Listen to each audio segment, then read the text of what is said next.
ನಮ್ಮ ಜೊತೆ ಮಾಜಿ ಉಪಮುಖ್ಯಮಂತ್ರಿಗಳಾದಂಥ ಈಶ್ವರಪ್ಪ ಅವರು ಇದ್ದಾರೆ, ಬನ್ನಿ ಮಾತಾಡ್ಸೋಣ. ಸರ್, ನಿನ್ನೆ ರಾಜ್ಯ ಸರ್ಕಾರ ಒಂದು ನಿರ್ಧಾರವನ್ನು ಮಾಡಿದೆ. RSS ಕಾರ್ಯಚಟುವಟಿಕೆಗಳಿಗೆ ಬ್ಯಾನ್ ಮಾಡಬೇಕು ಅನ್ನುವಂಥ ನಿಟ್ಟಿನಲ್ಲಿ ಪರೋಕ್ಷವಾಗಿ ನಿರ್ಬಂಧ ಹಾಕುವಂಥ ಕೆಲಸವನ್ನು ರಾಜ್ಯ ಸರ್ಕಾರ ಮಾಡಿದೆ. ಇದಕ್ಕೆ ನಿಮ್ಮ ರಿಯಾಕ್ಷನ್ ನೋಡಿ. 3 ಬಾರಿ RSSನ್ನು ಬ್ಯಾನ್ ಮಾಡಿದ್ರು.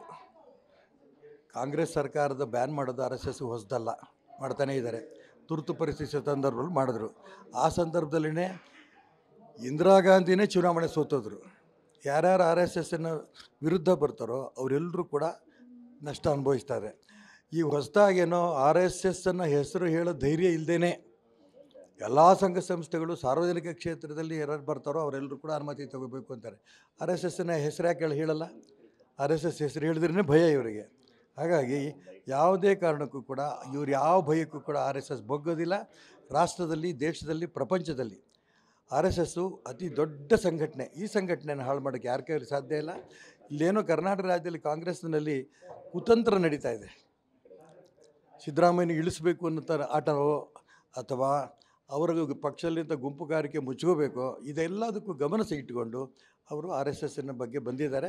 ಅವರೇ ಅದನ್ನು ನಷ್ಟ ಅನುಭವಿಸ್ತಾರೆ. ಸರ್, ಪ್ರಿಯಾಂಕಾ ಖರ್ಗೆ ಅವರು ಪದೇ ಪದೇ RSSನ ಟಾರ್ಗೆಟ್ ಮಾಡಿ ಮಾತಾಡೋದು, ಪತ್ರ ಬರೆದಿದ್ದವರೇ, ಅದಕ್ಕೆ CM ಅವರು ರಿಯಾಕ್ಟ್ ಮಾಡ್ತಾರೆ. ಅದಾದಮೇಲೆ ಇನ್ನೊಂದು ಪತ್ರ ಬರ್ತಾರೆ, ಸರ್ಕಾರಿ ನೌಕರರು ಕೂಡ RSS ಚಟುವಟಿಕೆಯಲ್ಲಿ ಭಾಗವಹಿಸ್ತಾರೆ, ಅದಕ್ಕೂ ನಿರ್ಬಂಧ ಹಾಕಬೇಕು ಅನ್ನುವಂಥ ನಿಟ್ಟಿನಲ್ಲಿ. ಇದೆಲ್ಲ ಹೊಸದೇ ಅದು ಅಲ್ರಿ.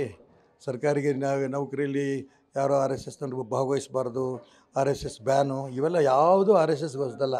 ಇವೆಲ್ಲ ಪ್ರಿಯಾಂಕಾ ಖರ್ಗೆ ಹೊಸದಾಗಿರ್ಬೋದು. ಇವನ್ನೆಲ್ಲ ಮೆಟ್ಟಿನಿಲ್ಲಂಥ ಶಕ್ತಿ RSSಗಿದೆ. ಆದರೆ ಕೆಲವು ಸಚಿವ ಸಂಪುಟ ಸದಸ್ಯರಲ್ಲಿ ಕೂಡ ಬೇಡ, ಇನ್ನೂ ನಿರ್ಧಾರ ಮುಂದಕ್ಕೆ ಹಾಕಿ ಇನ್ನೂ ಯೋಚನೆ ಮಾಡಿ ಅನ್ನುವಂಥ ಆಲೋಚನೆಗಳು ಬಂದಿತ್ತು. ಆದರೆ BJP 2013 ಮಾಡಿತ್ತು ಈ ಒಂದು ನಿಯಮ, ಶಾಲಾ ಕಾಲೇಜುಗಳ ಗ್ರೌಂಡ್ ಅನ್ನುವಂಥ, ಅದನ್ನು ಮುಂದಿಟ್ಕೊಂಡು ನಿರ್ಬಂಧ ಹಾಕುವಂಥ ಪ್ರಯತ್ನವನ್ನು ಮಾಡ್ತಿದೆ. ಈಗ ಜಗದೀಶ್ ಶೆಟ್ಟರ್ ಅವರು ಇದನ್ನು ಈ ರೀತಿ ನಿಯಮ ತಂದಿದ್ರು ಅಂತ ಹೇಳಿದ್ಮೇಲೆ ಮತ್ತೆ ಯಾಕೆ ತರಕ್ಕೆ ಹೋಗ್ತೀರಿ ನೀವು? ಅದನ್ನೇ ಜಾರಿ ಥರ ಪ್ರಯತ್ನ ಮಾಡಿ ನೋಡೋಣ, ನಿಮಗೆ ತಾಕತ್ತಿದ್ರೆ. ಸುಮ್ಮನೆ ಹೇಳ್ತೀನಲ್ಲ, RSSನ್ನು ಬೈದರೆ, RSS ಬಗ್ಗೆ ತೊಂದರೆ ಕೊಟ್ಟರೆ ನಾವು ದೊಡ್ಡವರಾಗ್ತೀವಿ, ನಾವು ಇಲ್ಲಾಂದ್ರೆ ನಮ್ಮನ್ನು ಕಳೆದೋಗ್ಬಿಡ್ತೀವಿ ಅನ್ನೋಂಥ ಭಯದಿಂದ ತಂದಿರೋಂಥ ಆಟ ಇದು. ಸರ್, ಕೊನೆಯದಾಗಿ ಸಮುದಾಯದ ವಿಚಾರವಾಗಿ ಇವತ್ತು ಸುದ್ದಿಗೋಷ್ಠಿಯನ್ನು ಮಾಡಿದ್ರಿ. ST ಮೀಸಲಾತಿಗೆ ಸೇರಿಸಬೇಕು ಅನ್ನುವಂಥದ್ದು, ಇದರ ಒತ್ತಾಯಕ್ಕೆ ಇದು ನೋಡಿ, ಸ್ವಾತಂತ್ರ್ಯ ಪೂರ್ವದಿಂದನೂ ಕೂಡ ಕುರುಬರನ್ನ ST ವಿಚಾರದಲ್ಲಿ ಸೇರಿಸಿದ್ರು.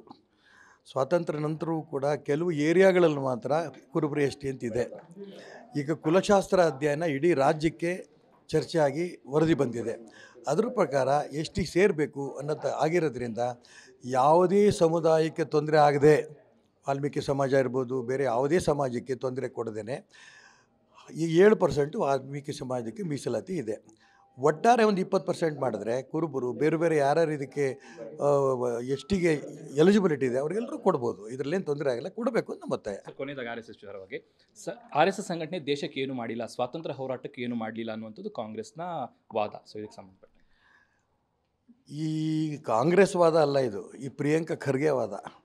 ಅವರಿಗೆ ಎದೆ ಹೇಳಿದ್ನಲ್ಲ, RSS ಬಗ್ಗೆ ಬರೆದ್ರೆ ಮಾತಾಡಿದ್ರೆ ಬಹಳ ದೊಡ್ಡ ಲೀಡ್ರ್ ಹಾಕ್ತೀನಿ ಅಂತ ಮಾಡ್ತಿದ್ದಾರೆ. ಚೈನಾ ಭಾರತದ ಯುದ್ಧ ಆಯಿತು, ಸಂಘದ ಸ್ವಯಂ ಸೇವಕರು ಎಷ್ಟರ ಮಟ್ಟಿಗೆ ಸೈನಿಕರಿಗೆ ನೆರವಾಗಿದ್ದಾರೆ ಅಂತ ಅವ್ರ ತಂದೆ ಕೇಳ್ರಿ, ಅವ್ರು ಹೇಳ್ತಾರೆ. ಮಲ್ಲಿಕಾರ್ಜುನ್ ಖರ್ಗೆ ಗೊತ್ತು ಆ ಸಂದರ್ಭದಲ್ಲಿ ಸೈನಿಕರಿಗೆ ಹೆಂಗೆ RSS ಸಹಾಯ ಮಾಡ್ತಂತ. ಮೊನ್ನೆ ಕೋವಿಡ್ ಸಂದರ್ಭ ಎಷ್ಟರ ಮಟ್ಟಿಗೆ ಸ್ವಯಂ ಸೇವಕರಿಗೆ ಕೆಲಸ ಮಾಡಿದ್ರೆ ಕೇಳಿ. ಅನೇಕ ಕಡೆ ಈಗ ಅತಿವೃಷ್ಟಿ ಆಗುತ್ತೆ, ಅಂಥಲ್ಲೆಲ್ಲ ಕಡೆ ಸ್ವಯಂ ಸೇವಕರು ಹೋಗ್ತಾರೆ. ಇವ್ರಿಗೆ ಗೊತ್ತಿಲ್ಲ, ಸಮಾಜ ಸೇವೆಗೆ RSS ಮುಂದಿರುತ್ತೆ. ಅವತ್ತು ಯಾವುದೋ ಒಂದು ಸಮುದಾಯವನ್ನು ಓಲೈಕೆ ಮಾಡಲಿಕ್ಕೆ RSS ಬ್ಯಾನ್ ಅನ್ನುವಂಥ ತಂತ್ರನ ಸರ್ ಇದು.